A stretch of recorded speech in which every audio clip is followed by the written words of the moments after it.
thing that I experienced was I met a lot of great people and continue to every week, every month, meeting a lot of great people in town, Republicans, conservative independents, who, you know, it's a great environment to meet folks because you know that they share your views on a lot of issues and you have similar goals.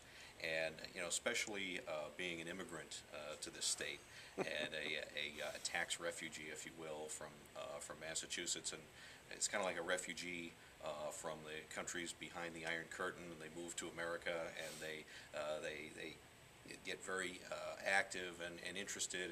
And I love America. They love America, and they want to keep it free because they know what happens when you lose that.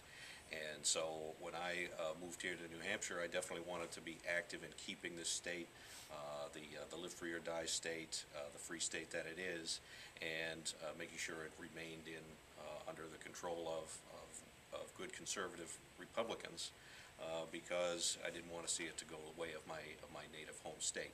So met some good Republicans, learned that just because you have an R after your name and you're registered as a Republican, it doesn't necessarily mean that you're a conservative. That was one lesson that I learned, because when you grow up in Massachusetts, you look north. If you're a Republican in Massachusetts growing up there, you look north for inspiration. And I can remember many years of Governor Sununu and Governor Judd Gregg, and say, boy, you know, I wish that you know, we had more leaders like those down here in Massachusetts. And then when I moved up here, I found that while we definitely had a Republican majority, we didn't necessarily have a strong conservative majority. And things were definitely starting to drift. I didn't realize that at first, but I learned that later on. Now, that's not the case, I've learned, at the primarily at the town level. When I go to town committee meetings, whether it be here in Amherst or other neighboring towns, I find conservative activists. That's been my experience all along. But a lot of the people who are on the ballot and a lot of the people who are in office, we didn't see a lot of them at the town committee meetings or at the county committee meetings, yet they were getting elected as Republicans year after year after year. So, and then, of course, we had the great Democratic takeover schism of 2006. I still cringe when I think about it. I mean, think about this. I moved into the state about 10 years ago. Soon after that happened, we lost our governor, Craig Benson, and began the reign of John Lynch. And then soon after that, the control of the state legislature of New Hampshire had Democrats by the first time in a century. It is very disheartening for somebody who came up here, you know, looking to move to New Hampshire, not to change it, but to enjoy what New Hampshire is and always has been, and to keep it that way.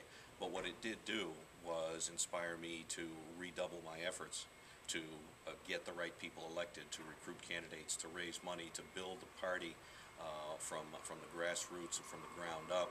And we need to have strong, healthy, active town committees. And that's one of the reasons why I'm running for Area 3 Vice Chair.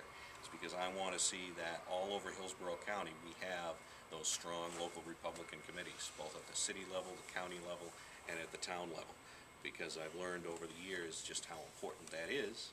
And I've also gained some experience as an officer of a town committee, and most recently as a member of the Hillsborough County Committee, that that grassroots organizing, that fundraising, that community organizing, to use a phrase that's common these days. That's well, very popular. It's got somewhat of a negative connotation, but really, being an activist in a political party is largely a community organizing job.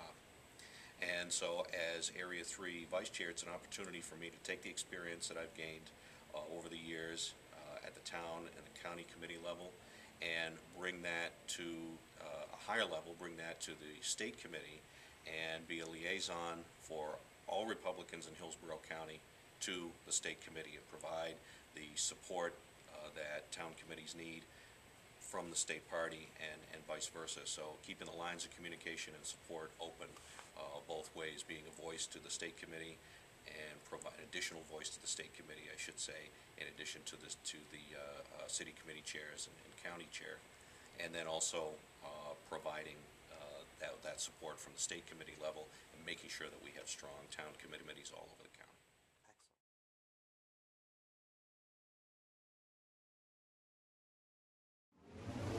Excellent.